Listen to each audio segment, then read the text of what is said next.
ईशा, फूल ना एखाद्या स्वप्नासारखं असतं जे हळूहळू उमलतं आणि निरंतर सुगंध देत राहतं. पण ते दुरूनच छान दिसतं ना. अदरवाईज त्याच्या टोचणाऱ्या काट्यांचं काय?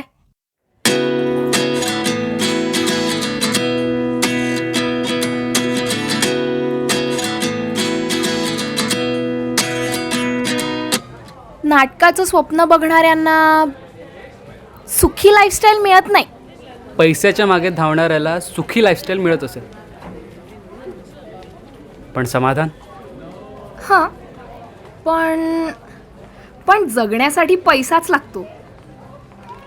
पण स्वप्न माणसाला जगायचं कारण देतं स्वप्नामागे धावणाऱ्यांना जग वेडं म्हणतं. आणि पैशामागे धावणाऱ्यांना हावरट.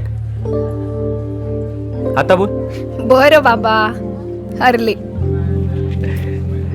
चला. सी, मी तुला अपोज करत नाहीये, बस एवढंच म्हणते की वय निघून जाण्याआधी पैसा कमव, मग स्वप्न पूर्ण करायला अख्खं आयुष्य पडलंय. वा, काय कम्माल सल्ला दिलाय.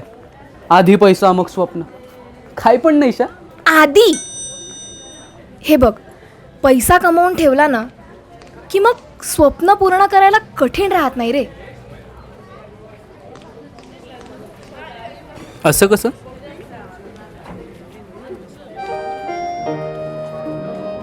आधी पैसा कमवायच्या मागे लागलो की स्वप्न कायमची मरतात.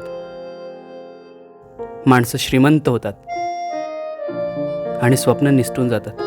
त्याचं काय?